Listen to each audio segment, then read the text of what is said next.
Hello बच्चों, good morning. आज की तारीख है 20 अप्रैल 2024। आज के करंट अफेयर क्वेश्चन और ललन टॉप प्रश्नों में आप सभी का स्वागत है।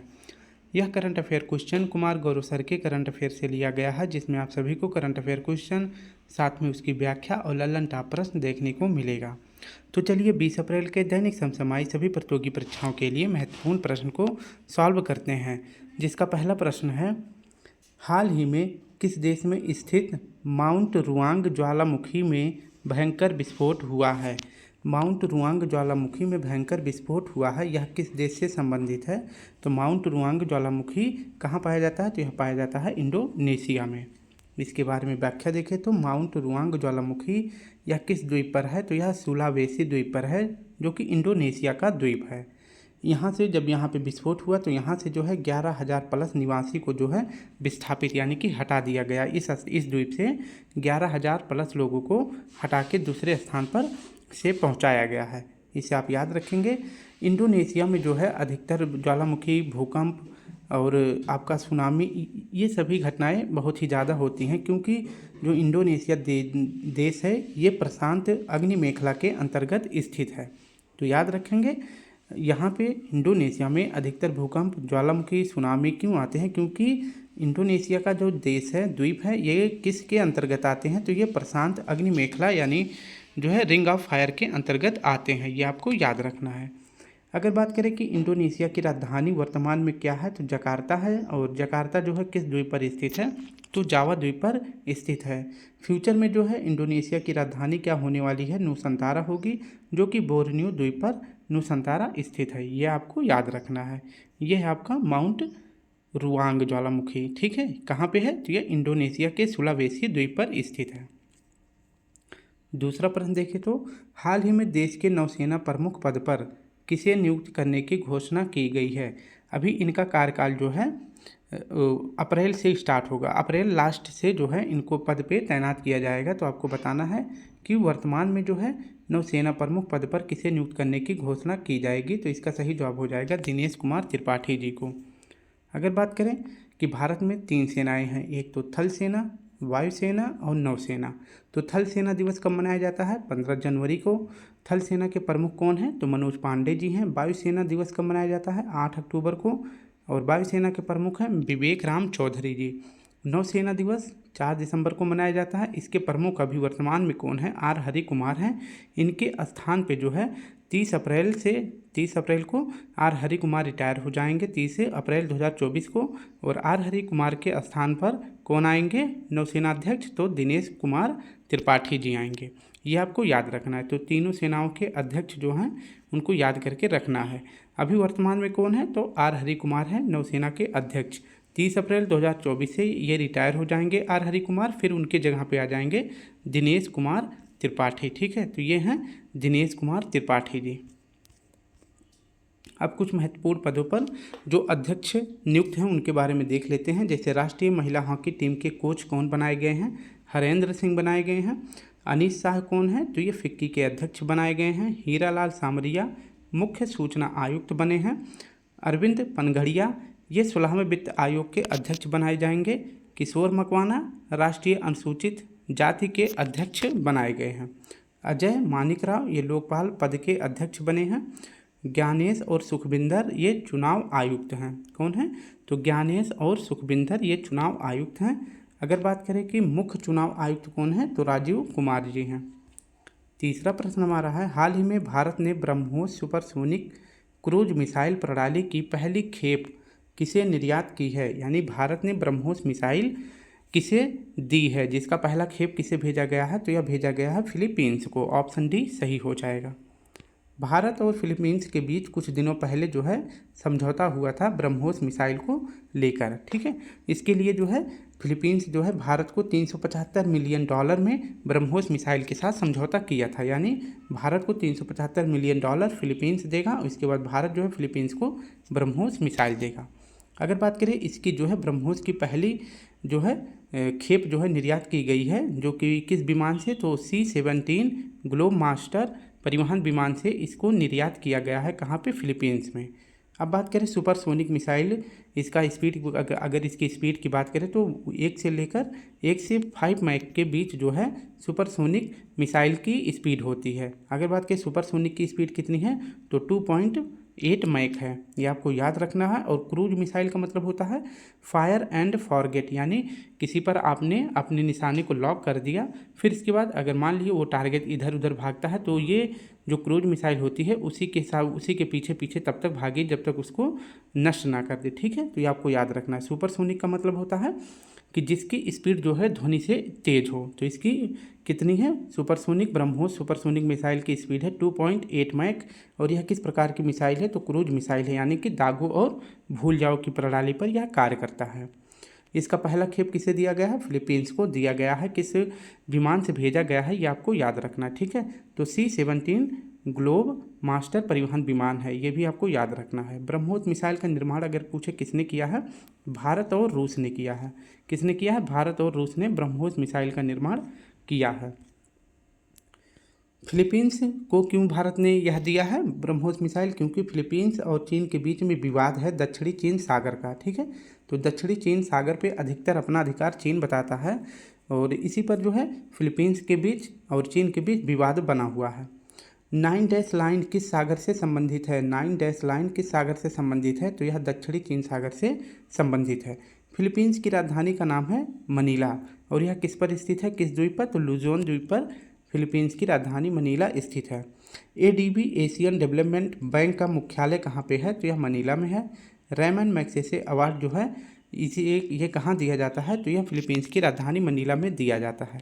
अभी वर्तमान में रेमन मैग्सेसे अवार्ड किसे दिया गया है तो डॉक्टर रवि कन्नन जी को दिया गया है। वर्तमान में रेमन मैग्सेसे अवार्ड किसे दिया गया है तो डॉक्टर रवि कन्नन जी को दिया गया है। पहले भारतीय जिन्हें रेमन मैग्सेसे अवार्ड प्राप्त था तो उनका नाम है विनोबा भावे जी।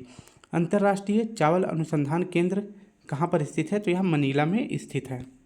ये आप देख सकते हैं ब्रह्मोस मिसाइल है, और ब्रह्मोस मिसाइल की पहली खेप जो है किस जहाज से भेजा गया है तो C-17 ग्लोब मास्टर परिवहन विमान से भेजा गया है। ये भी आपको इस जहाज का नाम भी याद रखना है। नेक्स्ट बात करें तो हाल ही में केंद्र सरकार ने LGBTQ+ समुदाय पर किसकी अध्यक्षता में समिति का गठन किया है तो LGBTQ+ समुदाय के लिए किसकी अध्यक्षता में एक समिति बनाई गई है तो इसका सही जवाब हो जाएगा राजीव गौबा के अध्यक्षता में। इसके बारे में व्याख्या देखें तो अक्टूबर 2023 में सुप्रीम कोर्ट ने एक फैसला सुनाया था सुप्रियो चक्रवर्ती केस में। इसमें जो है सुप्रीम कोर्ट की तरफ से संवैधानिक पीठ बैठी थी, यानी कि 5 जजों की अगर 5 जज से ज़्यादा किसी भी फैसले में सुनवाई की जाती है तो वह पीठ जो है कैसी बन जाती है, संवैधानिक बेंच बन जाती है। तो LGBTQ+ में जो है 3:2 के फैसले से सुनाया गया था, यानी कि 3 लोग जो हैं 3 जज जो है इस समुदाय के विपक्ष थे और 2 पक्ष में थे। यानी कि इस बेंच में बताया गया है कि जो भारत में समलैंगिक विवाह है उसको अभी मान्यता नहीं दी जाएगी। तो 3 लोगों ने मान्यता देने से मना कर दिया और 2 जज ने इसके पक्ष में थे, यानी कि ये कह रहे थे कि मान्यता दे दी जाए। फिलहाल अभी जो है भारत में समलैंगिकता विवाह को अभी मान्यता नहीं दी गई है, ये आपको याद रखना है। अगर बात करें कि समलैंगिकता विवाह से कौन सा केस संबंधित है तो सुप्रियो चक्रवर्ती केस संबंधित है, जो कि कब हुआ था तो अक्टूबर 2023 में हुआ था, जिसमें सुप्रीम कोर्ट के 5 जजों की पीठ बैठी थी। 3 जज इस फैसले के खिलाफ थे, 2 जज जो है इस फैसले के पक्ष में थे, ये आपको याद रखना है। और इसी के आधार पर सुप्रीम कोर्ट ने कहा था कि समलैंगिक विवाह के लिए एक समिति की गठना करे केंद्र सरकार और उस पर जो है अपनी राय व्यक्त करे। ठीक है, तो उसके लिए अभी जो है केंद्र सरकार के द्वारा एक समिति बनाई गई है। इस समिति में जो है केंद्रीय गृह सचिव के अध्यक्ष पद पर किसे नियुक्त किया गया है तो राजीव गौबा जी को इस समिति का सदस्य बनाया गया है। ठीक है, तो राजीव गौबा समिति के सिफारिश पे जो है LGBTQ+ समुदाय के लिए यह समिति बनाई गई है। ठीक है, तो LGBTQ+ समुदाय के लिए किस समिति का गठन किया गया है, राजीव गौबा समिति का गठन किया गया है। अब यल से देख लेते हैं। यल से होता है लेस्बियन, जी से होता है गे। लेस्बियन मतलब होता है जब लड़की लड़की से प्यार करे, और गे का मतलब होता है जी से गे, गे से जब लड़का लड़का से करे, और बी से हो जाएगा बाइसेक्सुअल, यानी कि लड़का लड़की से करे लड़की लड़का से करे। तो इस प्रकार के जो है सेक्सुअल जो लोग होते हैं उनको बाइसेक्सुअल कहा जाता है। और टी का मतलब होता है ट्रांसजेंडर, और क्यू का मतलब होता है क्वेरी, यानी कि इन्हें ये भी ना पता हो कि इन्हें प्यार किसके साथ करना है, किसके साथ रहना है, जब ये डाउट में रहे। ठीक है, तो ये आपको याद रखना है। LGBTQ+ समुदाय के लिए कौन सी समिति का गठन किया गया है? तो राजीव गौबा समिति का गठन किया गया है, ये आपको याद रखना है। ठीक है, और इनके झंडे का निशान यही होता है, मतलब 7 रंग होते हैं, इस प्रकार के इनका झंडा होता है। ठीक है, अब नेक्स्ट देख लेते हैं कुछ महत्वपूर्ण समिति के आधार पे किसका गठन किया गया था। तो जगजीत पावड़िया जो है ये अभी हाल ही में क्या बनाए गए हैं? इंटरनेशनल नारकोटिक्स कंट्रोल ब्यूरो के सदस्य बनाए गए हैं। वन नेशन वन इलेक्शन जो है किसकी समिति की सिफारिश पर बना था? तो रामनाथ कोविंद की समिति की सिफारिश पर वन नेशन वन इलेक्शन का प्रावधान किया गया, जो कि 2029 से लागू होगा। One nation one tax one system यानी GST जो है किस समिति की सिफारिश पर लागू की गई थी? तो विजय केलकर। बैंकिंग रिफॉर्म यानी बैंकिंग सुविधाओं से सुधार के लिए नरसिम्हन समिति का गठन किया गया था। नाबार्ड की स्थापना जो है शिवरमन समिति की सिफारिश पर किया गया था। केंद्रीय सतर्कता आयोग की स्थापना जो है संथानम समिति की सिफारिश पर किया गया था। 5वां प्रश्न है, हाल ही में 16वां विश्व भविष्य ऊर्जा शिखर सम्मेलन कहाँ आयोजित हुआ है? तो 16वां विश्व भविष्य ऊर्जा शिखर सम्मेलन का आयोजन कहाँ पर किया गया है? तो ऑप्शन ए सही हो जाएगा, आबू धाबी में। इसके बारे में देखें तो विश्व भविष्य ऊर्जा शिखर सम्मेलन का 16वां क्रम इसका आयोजन आबू धाबी UAE में किया गया था। इस सम्मेलन का आयोजन करता कौन था? तो फ्यूचर एनर्जी कंपनी ने इसका आयोजन किया था। क्यों किया था?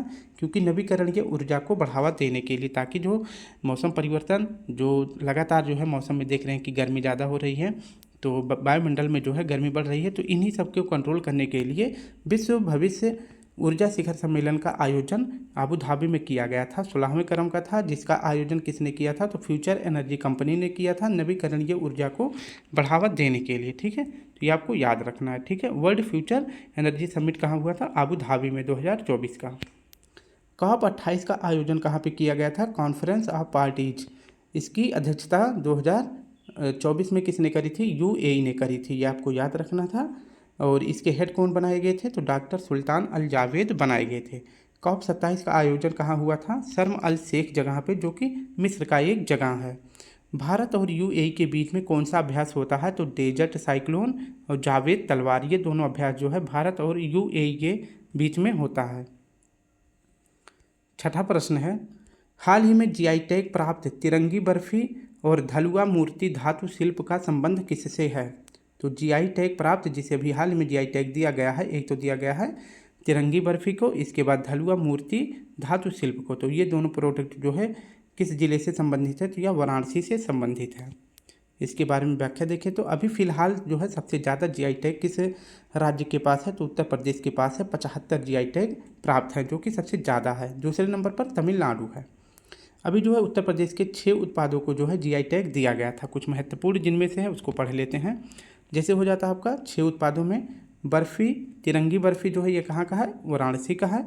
धलुआ मूर्ति धातु शिल्पकला ये भी वाराणसी का है। लखीमपुर की जो है थारू कढ़ाई, इसे भी GI टैग मिला है। और बरेली की जो बेंत है इसे GI टैग दिया गया है। तो हम तिरंगी बर्फ़ी के बारे में देख लेते हैं। ठीक है, ये है आपका तिरंगी बर्फ़ी।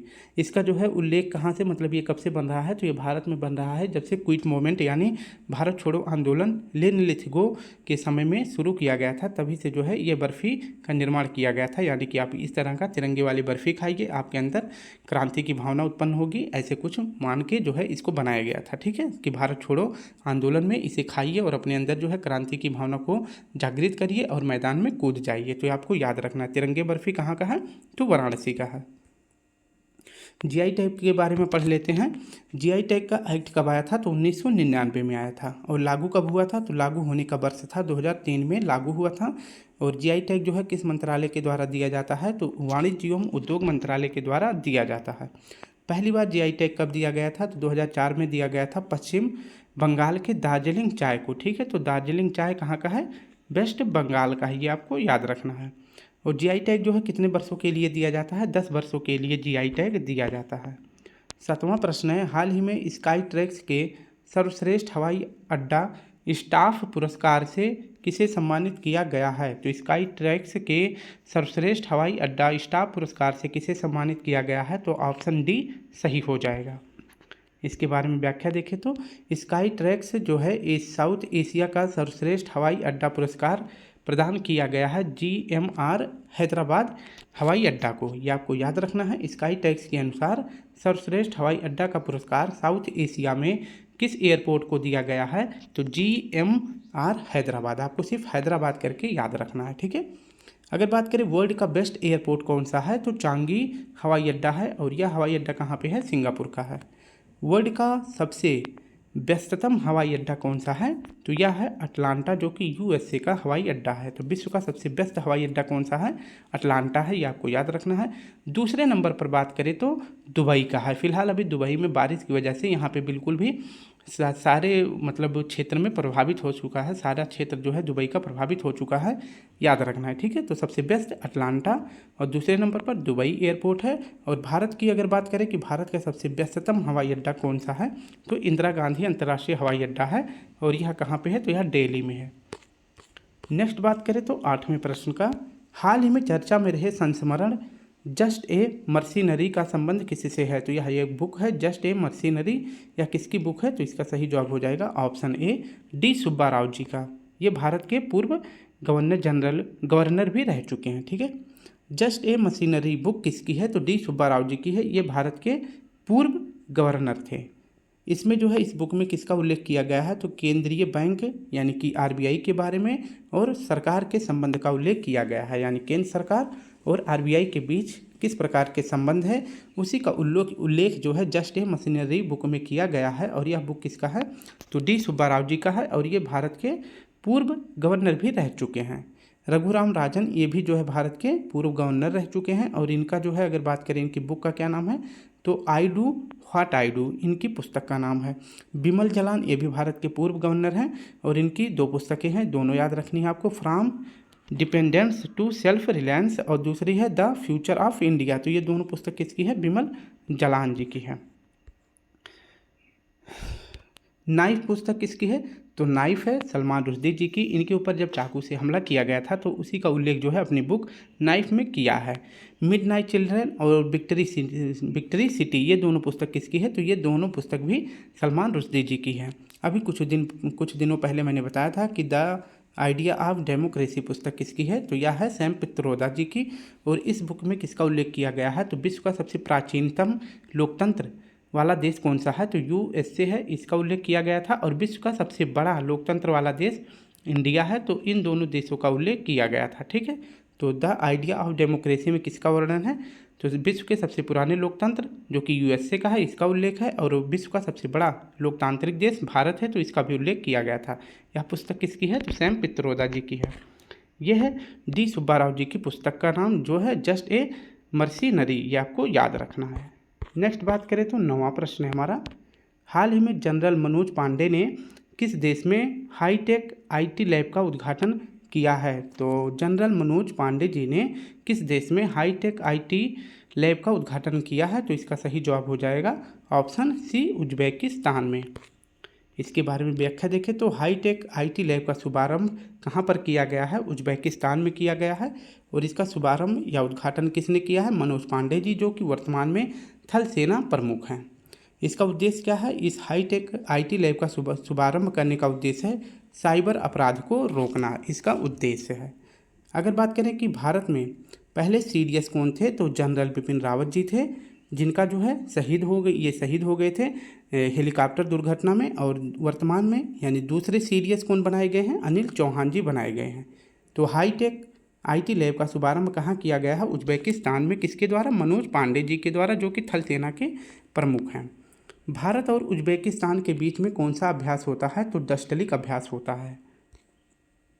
आखिरी प्रश्न देखते हैं, हाल ही में एशियाई कुश्ती चैंपियनशिप 2024 का आयोजन कहाँ हुआ है, तो एशियाई कुश्ती चैंपियनशिप 2024 का आयोजन कहाँ किया गया है, तो इसका सही जवाब हो जाएगा ऑप्शन ए किर्गिस्तान के बिश्केक में। व्याख्या देखें तो एशियाई कुश्ती चैंपियनशिप 2024 इसका आयोजन कहाँ पे किया गया था, तो इसका आयोजन किया गया था बिश्केक किर्गिस्तान में, ठीक है। तो किर्गिस्तान के बिश्केक में एशियाई कुश्ती चैंपियनशिप 2024 का आयोजन किया गया था। अगर बात करें कि एशियाई कुश्ती चैंपियनशिप के जो पॉइंट टेबल थे, इसमें पहला स्थान किसका था, जापान का था। दूसरा स्थान ईरान का था और 9वां स्थान किसका था? इंडिया का था। इंडिया का कौन सा स्थान था? तो 9वां स्थान इंडिया का था। और कितने मेडल इंडिया ने जीते थे? तो 9 मेडल जीते थे, जिनमें से 4 सिल्वर था और 5 जो है ब्रोंज था। ठीक है, तो 4 सिल्वर और 5 ब्रोंज, टोटल 9 मेडल। और 9 ही स्थान पे कौन था? तो इंडिया था। पहला स्थान जापान का, दूसरा स्थान ईरान का। नेक्स्ट देखिए, तो मैंने बताया 4 सिल्वर 1 ब्रोंज और इसके बाद 4 सिल्वर 1 और 5 ब्रोंज थे। अगर बात करें इंडिया और किर्गिस्तान के बीच में कौन सा अभ्यास होता है? तो खंजर अभ्यास होता है। 33वें पेरिस ओलंपिक के लिए कुश्ती में क्वालिफाई करने वाले व्यक्ति कौन हैं? तो अंतिम पंघाल जी हैं। वेट लिफ्टिंग में 33वें ओलंपिक के जो है पेरिस ओलंपिक में वेट लिफ्टिंग में क्वालिफाई करने वाली कौन बनी है? तो मीराबाई चानू जी बनी हैं। और 33वें ओलंपिक में ही भारतीय दल का नेतृत्व कौन करने वाले हैं? तो शरद कमल जी करने वाले हैं। एक और देख लेते हैं। तच्छवी वघानी ने 25 मीटर से अधिक की सबसे निचली लंबो स्केटिंग में बनाया नया विश्व रिकॉर्ड। ये आपको याद रखना है। तो डियर स्टूडेंट एंड ब्रदर, आज हमने अपने महत्वपूर्ण करंट अफेयर क्वेश्चन को व्याख्या सहित सॉल्व किया है और लल्लन टॉप प्रश्न भी कंप्लीट कर लिया है। टोटल जो है 20 मिनट में। अगर वीडियो अच्छी लगे तो please student like share comment जरूर करें। कल फिर मिलते हैं, तब तक के लिए आप सभी को प्यारा सा जय हिंद, जय भारत।